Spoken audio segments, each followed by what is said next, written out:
सदोवती तुझे बाहू शिव करतो असा आशीर्वाद बस. पण आश्चर्य वाटू लागलं का? कारण ज्या केवळ गुरु द्रोणाचार्यांनी अभेद्य अशा चक्रव्यूहाची रचना करावी, चक्रव्यूहाची रचना करताच आम्ही केवळ कल्पकतेनं एक डाव आखिला.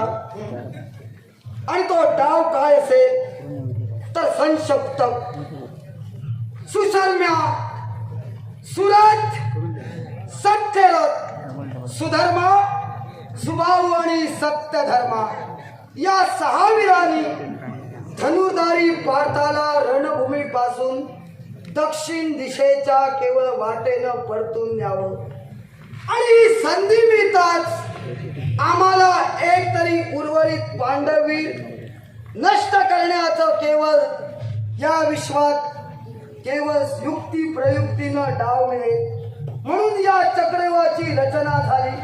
चक्रव्यूहाच्या 6 कड्यांचा भेद करत मन्यू इतरत्र पांडवीर नाही, पण त्यांच्या वतीनं तू उभा ठाकलास त्याबद्दल मी तुला त्रिवार धन्यवाद देतोय.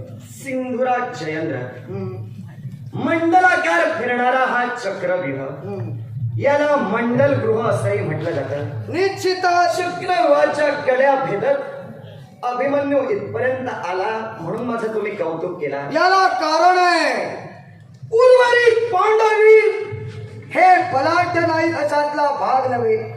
मग वास्तविकरित्या आम्हाला माहित आहे मूलतः की चक्रव्यूहाचा भेद करण्याचं सामर्थ्य या विश्वातील हातावर मोजणाऱ्या बोटांवर केवळ मावणाऱ्या वीरांच्या अंगी आहे.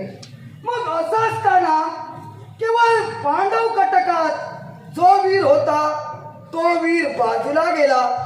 ज्या वीरानं येणं करावं तो वीर दिसत नाही, पण ज्यानं कधी चक्रव्यूह भेद दिलं असं आम्ही ऐकलं नाही असा वीर पुढे येतोय.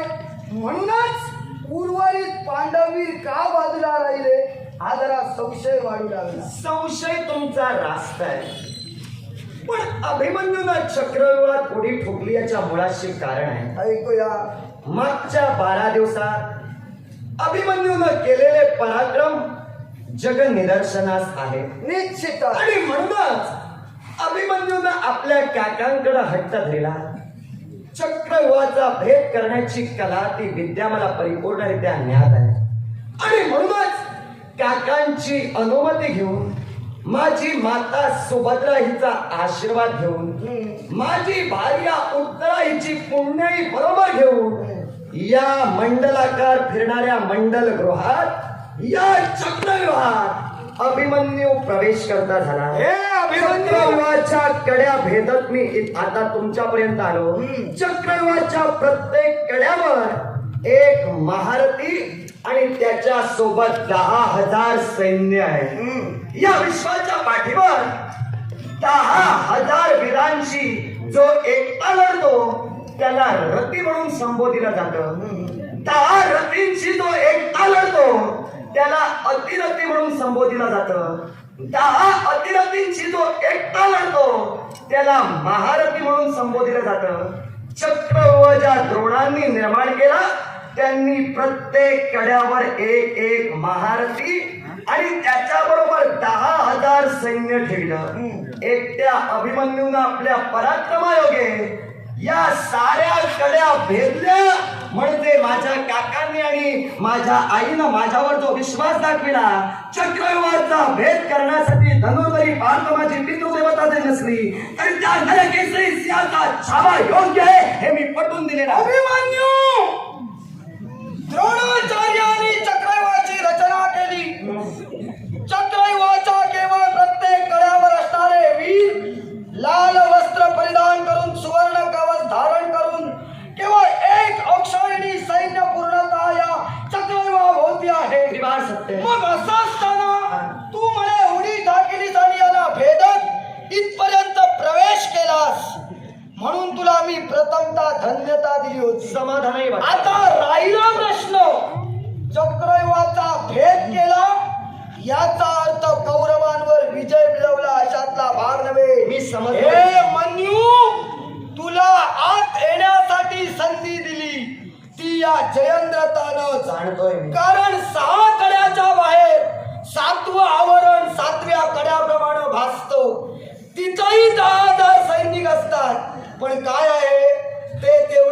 शिक्षणात पारंगत नसतात म्हणून त्यांना बाहेर ठेवलं जातं. पहिल्यांदा तिथं तुझा थोडा आत्मविश्वास आम्ही उंच केला. त्यानंतर तू पहिल्या कड्यातून पुढे पुढे प्रवेश करत गेलात. अरे दुप्पट गतीनं फिरणार ते सैन्य एक बाजूनं एक कडी फिरली तर दुसरी कडी उलट्या बाजूनं फिरते. असं असताना तू आलास आणि माझ्यापर्यंत उभा ठाकलास.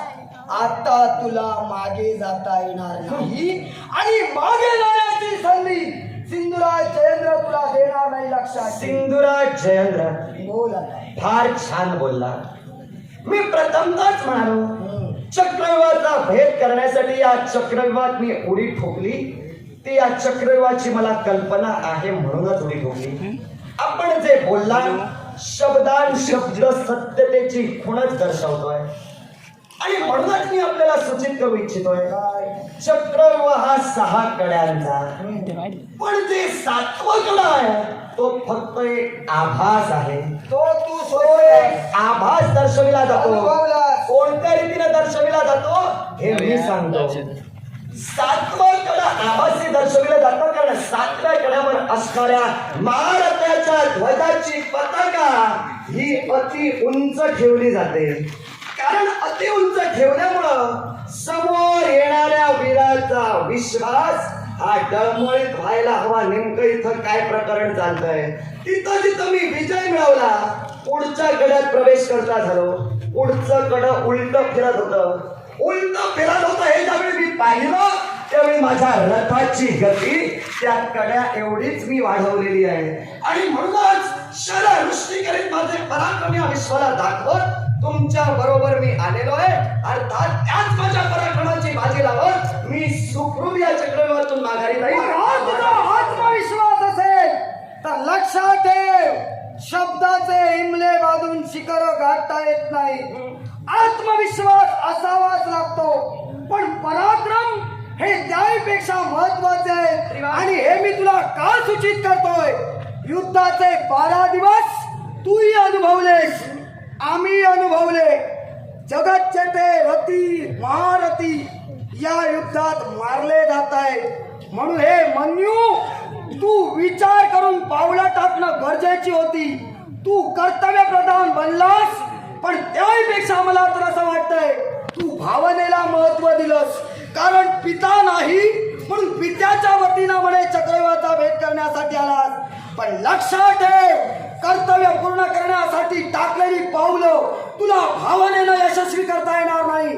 त्यासाठी बळ असावं लागतं आणि सिंधुराज जयेंद्र तुला ते बळ आजमावायला संधी देणार नाही हे लक्षात ठेव. सिंधुराज जयेंद्र बोललेले तुमचे शब्दांच्या काळजाचा वेध घेऊन जात आहे. जरूर तुमच्या म्हणण्याला मी मान्यता दर्शवेन पण ती एकाच बाजूनं म्हणणं आपलं रास्त ठरू शकेल. भावनेला प्राधान्य देत या चक्रव्यूहात म्हणजे एका बाजूनं मृत्यूची दाढच याला म्हणूया. निश्चित त्या मृत्यूच्या दाढेत या अभिमन्यूनं उडी ठोकली. ठीक भावनेनंच ठोकली. कारण या चक्रव्यूहाचा भेद करण्यासाठी पांडवांच्या वतीनं जर कुशल असा योद्धा जर इथं पोचला झाला नसता तर पांडवांचा आजचा दिवस हा कर्दन काळ ठरला असता. आणि म्हणूनच मी भावनेनं जरूर इथं उडी ठोकली पण कर्तव्यालाही तेवढंच प्राधान्य देत फक्त भावनेच्या विख्यात न अडकता कर्तव्य सदैव ठेवण्यासाठी माझे पराक्रम आणि माझी बुद्धिमत्ता यांची सांगड घालून मी तुमच्यावर विजय मिळवेन. मग म्हणू तू जर का विजय मिळवण्यासाठी पुढे असशील तर लक्षात ठेव मी झटतोय तो माझ्यासाठी नाही. मी झटतोय तो माझ्या पाहुण्यांसाठी माझ्या या मेहुण्यांसाठी. तेव्हा मी माझ्या पाहुण्यांना वर काढण्यासाठी झटतोय. आणि असे जर का पाहुणे एकमेकाला साथ देऊ लागले तर हा आदर्श मला घालून द्यायचा आहे. यापुढे सारे पाहुणे एकत्र या आणि सहकार्य करा. हे आम्ही सिंधुराज जयेंद्र तुम्ही तुमच्यासाठी आला नाहीस तर पाहुण्यांना सहकार्य करण्यासाठी इथं तुम्ही का येऊ नये. मला सांगा 100 कौरवच तुमचे पांडव तुमचे पाहुणे की 5 पांडवही तुमचे पाहुणे. तू मानायला जर सांगत असशील 100 पुढे केलेस मी मानिले तर 101 माने 106 पैकी 5 मी कधी मानिलं नाही आणि याच्या पुढे मानणार नाही. मग 101 म्हणजे तू विसरलास तर आठवण करून देतोय. युयुत्सूला विसरू नकोस, तोही माझा मेहुणाचा लक्ष. काही हरकत नाही. 100 कौरव आणि युयुत्सू म्हणजे 101 तुम्ही मानता हो. आणि 5 पांडवांना तुम्ही मानत नाही म्हणजे फक्त तुम्ही कौरवांना प्राधान्य देता. पाहुण्यांसाठी आला तसं म्हणू नका, मन्यू कारण पंच पांडवही तुमचे पाहुणेच आहे. ते तू ठरवून नाही, माझ्या मनावर आहे. माझ्या मनावर आहे, बरोबर की नाही हो? माझ्या मनावर आहे. तू ठरविलास म्हणून मी मान्यता द्यावी अशातला भाग नव्हे. माझ्या 101 साठी आलोय तेव्हा मी जो लढतोय तो त्यांच्या कटकातून, अर्थात त्यांना सहाय्य करून काय व्हायचं ते माझं मी करून घेईन. मी तुमची नाती काय ती ठरविण्यासाठी इथं उभा राहिलो. मग का तुम्ही काय म्हणाला? पाहुणे पाहुण्यांना वर काढतील म्हणूनच आम्ही पाहुणे कष्ट केलं ना. मी फक्त 101 बांधील आहे. पुढे काय 101 जर तुम्ही बांधील आहात आणि 5 पांडवांना तुमच्या पाहुणेपणातून जर तुम्ही वगळून टाकलेला आहात होय. तर याच 5 पांडवांच्या हितार्थ अभिमन्यू तुमच्या नेत्रासमोर उभा राहिला. तुम्ही 101 चा स्वाभिमान घेऊन चला, मी 5 स्वाभिमान घेऊन तुमच्या समोर आले. आता